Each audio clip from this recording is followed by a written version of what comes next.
एक गर्भवती हिरण जंगल के अंदर भटक रही थी, सुरक्षित स्थान ढूंढ रही थी जहां वो अपने शिशु को जन्म दे सके। अचानक आसमान में काले घने बादल छा गए और अचानक कड़कती हुई बिजली उस हिरण के निकट एक वृक्ष के ऊपर जा गिरी और वो वृक्ष अग्नि के रूप में प्रज्वलित होकर दावाग्नि चारों तरफ फैलने लगा।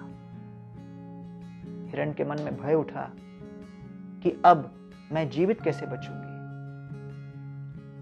हिरण ने सोचा कि चलो पीछे के कई वृक्ष जलने लगे, दाईं ओर भागती हूं।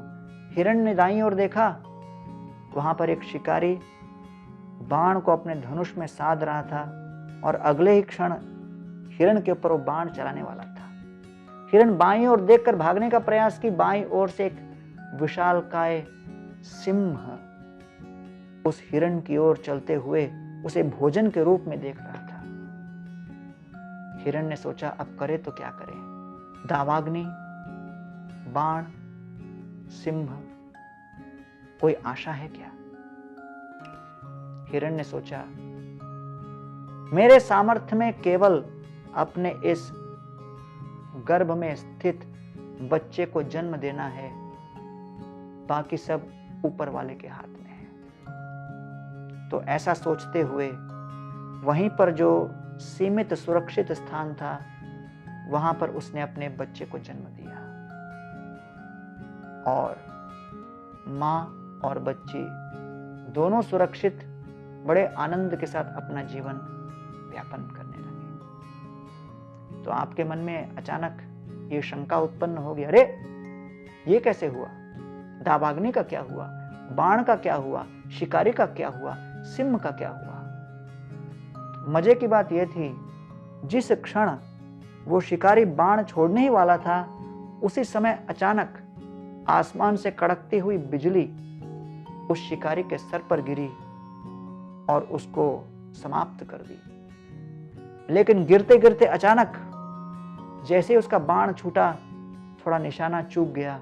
हिरण के बगल से निकलते हुए वो सीधा जाकर उस सिंह को दे मारा। वो सिंह भी नष्ट हुआ और अगले ही क्षण आसमान से बादल विशाल रूप में वर्षा करने लगे और उस मूसलाधार वर्षा के प्रभाव से दावाग्नि समाप्त हो गई। इस प्रकार हम सभी के मन में भी कई योजनाएं हैं, कई स्वप्न हैं जो हमारे मन रूपी गर्भ में पल रहे हैं और हम प्रतीक्षा कर रहे हैं किस क्षण हम उन योजनाओं को जन्म देंगे। लेकिन जिस परिवेश में हम जन्म देना चाहते हैं उस परिवेश को देखते हैं कि चारों तरफ से अनिश्चितताओं के और कई समस्याओं के शिकारी, सिंह, दावाग्नि इत्यादि के बीच हमें लगता है कि हम कभी भी इस स्वप्न को साकार नहीं कर पाएंगे।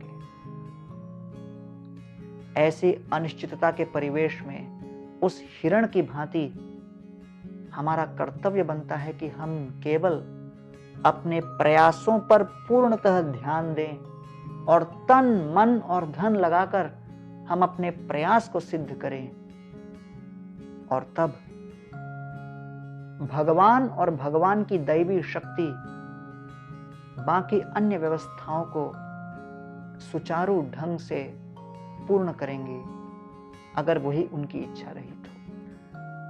इसलिए गीता में कहा गया है, कर्मण्येवाधिकारस्ते मा फलेषु कदाचन मा कर्म फल हेतुर्भू मातृसंगोत्स्व अकर्मणि।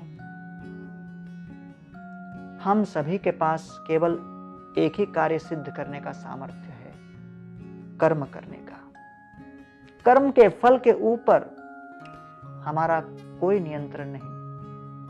इसलिए गीता में कहा है, आप केवल अपने प्रयासों पर ध्यान दो और बाकी आपके कपोल में जो होगा वो भगवान और भगवान की प्रकृति अपनी योजनानुसार आपके साथ आदान प्रदान करेंगे।